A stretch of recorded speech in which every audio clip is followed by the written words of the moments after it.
Hey, hi, hello, ladies. How's it going? How's it going? Hope you're doing good. Hope you're doing well. Me, I'm doing excellent. Thanks for asking. And that's because today I get to talk about justice. There's been an ongoing cold case in the underground hardcore punk scene that's been going on for over 30 years, and we finally got the guy who done it. We're talking about the slaying of the singer of Cold as Life in 1993 by the man Richard Wurstein. And he was finally caught down there in Panama City. And today we're going to be getting all up into this situation. But before we do, I'm going to need those likes. I'm going to need those subs because my name is Dan Frampton, all one word, the O's a zero, and I am the YouTuber known as the internet's most ruthless gatekeeper. So today, let's talk about this situation because there's an 80s hardcore band in the mainstream news media cycle right now in the year 2026. So for this story, we gotta go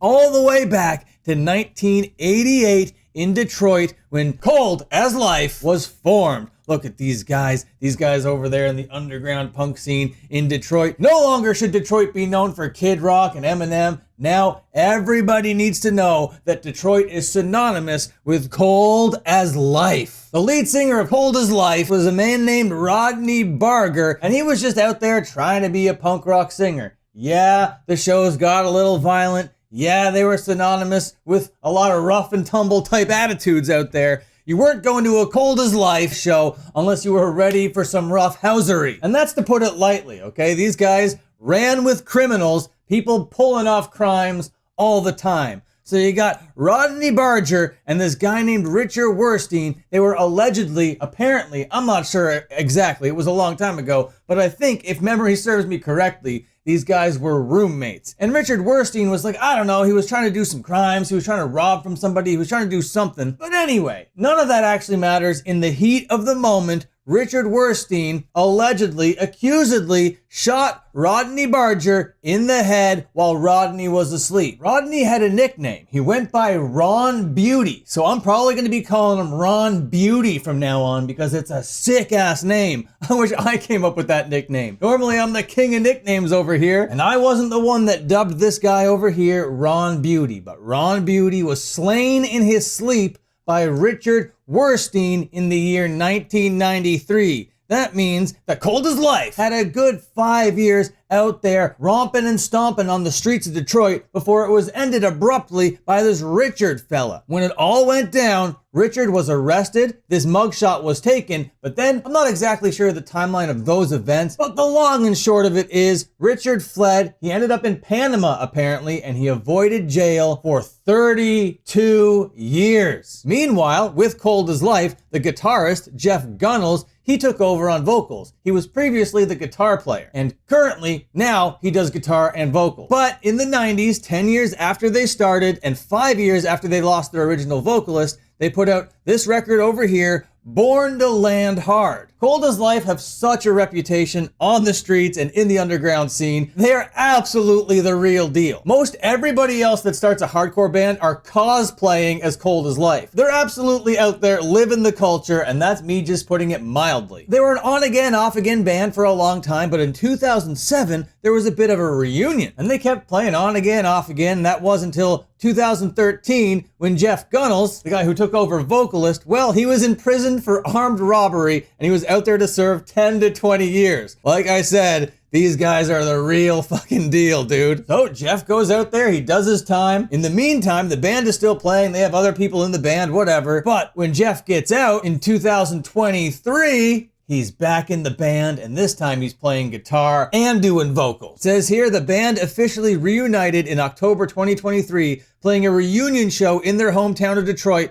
together with bands like Madball, Integrity, and Terror. The band now consists of Jeff Gunnels on guitar and vocals, and then the other members are listed here as well. What a goddamn legacy. Imagine being able to come back, reunite, and have these bands playing with you, Madball, Integrity, and Terror, along with Cold as Life. That is an iconic lineup. Whoever was at that fucking show there that night in Detroit witnessed history. That is so fucking sick, dude. And that's kind of the speed run, how we get up to 2026. Now, 2026, after being on the run for 30 fucking some odd years, Richard Wernstein was found in a dog park in Panama City. This guy was apparently cleverly avoiding the cops and everything for years and years. He had all sorts of fake identities and all sorts of everything going on. Apparently, he was living comfortably being the operative word, with a family. This guy assumed a completely new identity down there in Panama fucking City. And then this right here is his current mugshot. And the thing that got him, according to these reports, were his fingerprints. And you think a guy out there cleverly avoiding the fucking cops or whatever, doing everything that you can, that would be one of the things that you would do. Sure, it would be painful, but you'd think you'd just like singe your fingers real quick. I don't know, man. Am I a smarter criminal than these guys? And according to this article over here, after identifying the guy through his fingertips, he later confessed to his true identity and being a fugitive. He told investigators that he entered the country in 2005. So that means he was escaping the law in the United States for over 10 years without getting caught and then going to Panama. It's very confusing, this timeline. But either way, he was caught. Ron Beauty apparently had a daughter at the time who was only 2 years old. And like I said, the mainstream media is covering this like crazy, but I can't show their footage, at least confidently, because I know my video is probably going to get sent to the shadow realm. But the daughter may not have known her dad, Ron Beauty, for very long. She was only 2 years old at the time, but she did have to go her whole life without a family, without a dad, and with this mystery looming in the back all these years. That's no way to live your life, bro. She's out here as a 30-something-year-old lady. She has her own family now. She has her own kids. She's just trying to run her own life or whatever. And now she has to confront this whole situation. She saw the mugshot. She's like, oh yeah, that's him. Yep, he looks the same, but older now or whatever. It's like, yeah, he's a monster. He shot your dad in the fucking head, bro. Probably in pursuit of like an expensive pair of shoes or something. I have no idea what the nature of the actual crime was, but I'm sure all this stuff is gonna surface in court. And according to the Detroit News, it wasn't even the first time that this guy was arrested. Going into this article, it says, the U.S. Marshals Service Detroit Fugitive Apprehension Team took over the search for Wernstein in May 2022. The agency's investigation revealed Wernstein had been arrested multiple times over the years